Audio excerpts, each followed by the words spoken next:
beloved Boss Mike Cervera.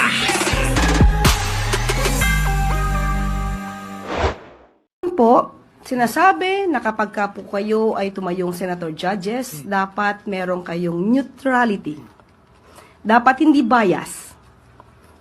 Sa ngayon po, harap-harapang ipinapakita ang biases.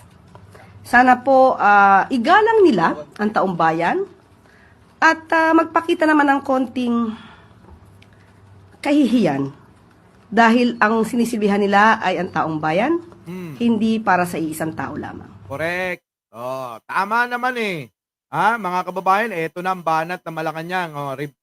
Balikan natin. Pasok! Sa batas naman po, sinasabi na kapag ka po kayo ay tumayong senator judges, dapat merong... Nako, eto na yung mga DDS. Siyempre, hindi tatanggapin yan. Oy, andali bago natin tuloy, pakita lang natin may mga bagong pasok na mga DDS eh. Pakinggan nyo mga DDS kayo. Siyempre, hindi nyo to paniniwalaan. Sa mga... Siyempre, hindi paniniwalaan ito ng mga DDS. Nandito na sila. Mga DDS, makinig kayo ha. Eto na hindi ho sa amin galing ito. Hindi sa akin. Meron hong nag-post. Baka siya mismo. Ngayon, umaamin na kinasal na dun sa idol nyo. Ngayon, siyempre, dahil mga bobot tanga kayo, ayaw nyong paniwalaan ito. Di po ba? Tama? Tama po ba? Siyempre, sarado mga utak ninyo. Sasabihin at iisipin na naman ninyo na paninira ito.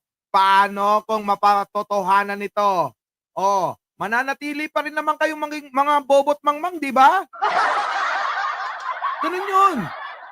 Kahit na sabihin nyo na hindi kayo naniniwala, hindi totoo, pero mga kababayan, kahit pa mapatotohanan ito, na legit ito, aminin nyo, hindi magbabago paningin nyo kay Buday, no? Di ba ba? Di ba? So ngayon, mga kababayan, dito na tayo. Para sa inyo yan, mga DDS, Random trip, live na live tayo. Sige, ito na, pasok.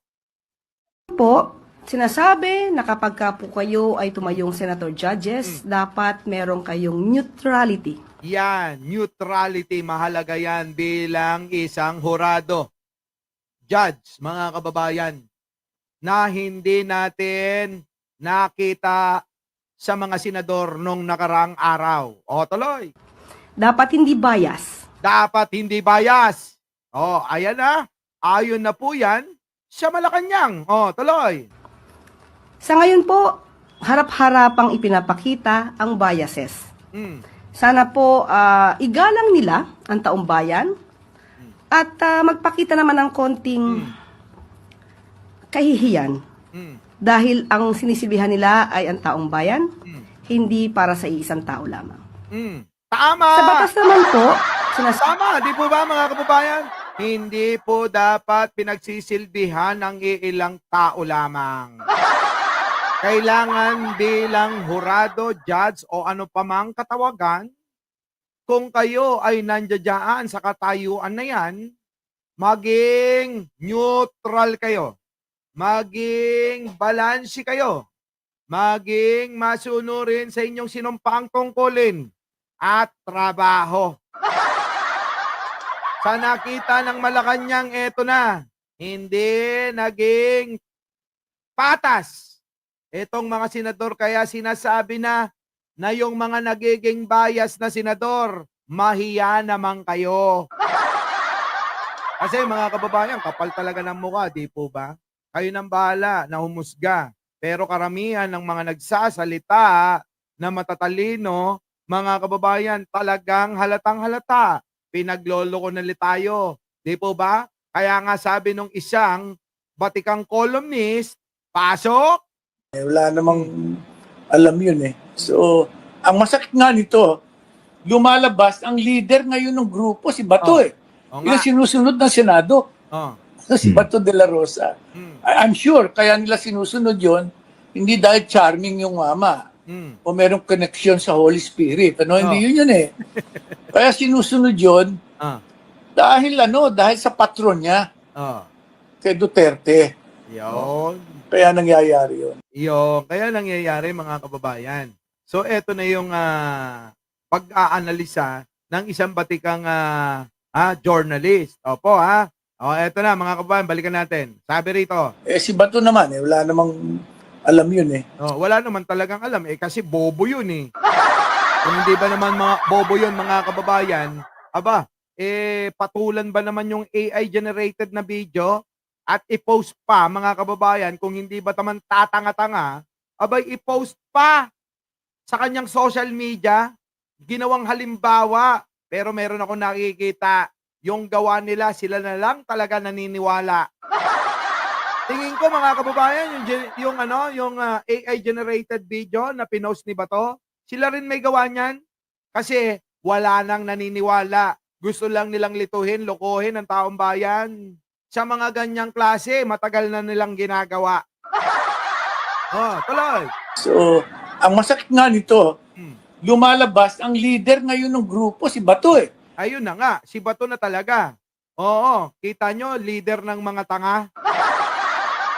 Saan kayo nakakita na ginawa na lang leader ang isang kalbo ng ebidensya ay butas lang na 2? Saan kayo nakakita naman ng ganon mga kababayan ko? Leader nila naniniwala sa butas na 2? Anong klaseng kamangmangan yan mga kababayan? Ganun na lang ba kababa ang dignidad at ang ng mga senador natin, mga kababayan? Karakas. Wala na. Kumbaga sa babae, mga kababayan nilosyang nila.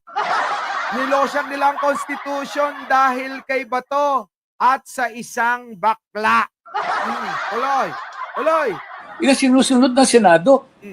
Si Bato de la Rosa. Kaya nga, yun ang sinusunod ngayon ng Senado. Di po ba mga kababayan ko? Tuloy. I'm sure, kaya nila sinusunod yon. Hindi dahil charming yung mama. Hindi naman. Wala namang kaapil-apil talaga eh. Sa totoo lang, pag nakita nyo mga kababayan, pag nilipat nyo yung itlog sa muka, parang taong ratbo na eh. Di po ba? Anong charming meron yun? Tuloy. O merong connection sa Holy Spirit. Hindi yun eh. Kaya sinusunod yun dahil sa patron niya. Correct.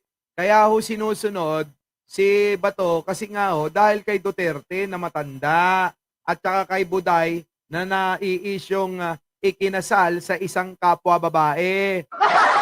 Di ba? So doon yun. Etong mga senador naman na playing safe, naglalaro sa apoy, mga kababayan, kinakampihan naman. Kasi, syempre, alam nyo naman, mga politiko yan.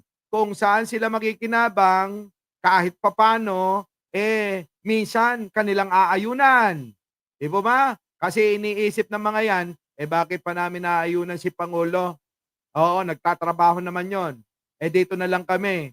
Tatakbo ito sa 2028. Dito na lang tayo kahit papano. Ganun yun mga kababayan Oo. Ilang piraso nilagay mo?